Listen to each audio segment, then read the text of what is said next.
Hello guys, welcome back again.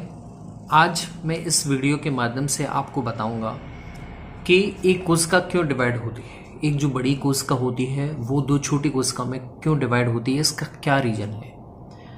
तो सबसे पहले इसको जानने से पहले आपको एक कोशिका के बारे में पता होना चाहिए। कोशिका के खोजकर्ता और कोशिका की जो बेसिक फिजियोलॉजी है वो आपको पता होना जरूरी है।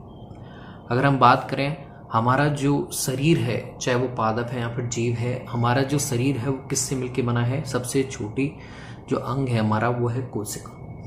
कोशिका बहुत सारी मिलती हैं तब जाके आपके क्रमिक रूप से जुड़ने पे आपको एक जीव या फिर शरीर का निर्माण होता है। यानी कि कोशिका शरीर की संरचनात्मक और क्रियात्मक इकाई मानी जाती है। सबसे पहले खोज इसकी रॉबर्ट हुक ने की थी कोशिका की, लेकिन सबसे पहले इसे मवाद कोशिकाओं में किसने देखा था? ल्यूवेनहॉक नाम के वैज्ञानिक ने देखा था। ठीक है, अब हमारा टॉपिक है कि क्यों कोशिका को डिवाइड होने की जरूरत पड़ी, क्यों उसे अपनी एनर्जी वेस्ट करने की जरूरत है। तो यहाँ पे आपको, अगर हम कोशिका के एक स्ट्रक्चर देखें तो यहाँ पे आप देख सकते हैं एक कोशिका है जिसके अंदर एक केंद्रक है, बाकी कोशिकांग है कार्य करने के लिए, साथ में ही उसमें एक जीव द्रव्य है जिसमें उसके लिए सारे पोषक तत्व अवेलेबल होते हैं ताकि वो सारी जैविक प्रक्रियाएं अच्छे से कर पाए। लेकिन आपके माइंड में हमेशा आता है कि कोशिका विभाजन क्यों करती है, क्या ऐसी जरूरत पड़ी कि कोशिका को दो कोशिकाओं में टूटने की जरूरत पड़ी।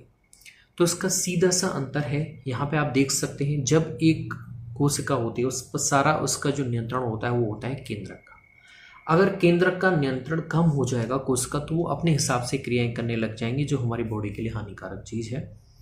अतः जैसी कोशिका बड़ी होती है और उसका आयतन बड़ा होता है और उसका केंद्रक उस पर नियंत्रित नहीं कर पाता है, तो उसके नियंत्रण को करने के लिए उसे बड़ी कोशिका को दो छोटी कोशिकाओं में तोड़ना पड़ता है।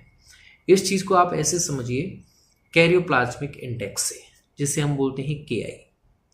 तो इस चीज को आप ऐसे समझ सकते हैं, मान लीजिए आपके एक कमरे में दो भाई रहते हैं और दोनों भाइयों को व्यवस्था बताई हुई कि आपका इतना एरिया है, आपका इतना एरिया है, आपको इस एरिया में नहीं जाना है और आपको इस एरिया में नहीं जाना है। ठीक है, तो इस चीज को पता है उन्हें। लेकिन अगर कोशिका में बात करें तो वही एक कोशिका का एक एरिया होता है।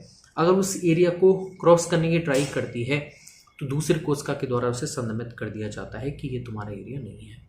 इस प्रक्रिया को हम बोलते हैं कॉन्टैक्ट इनहिबिशन।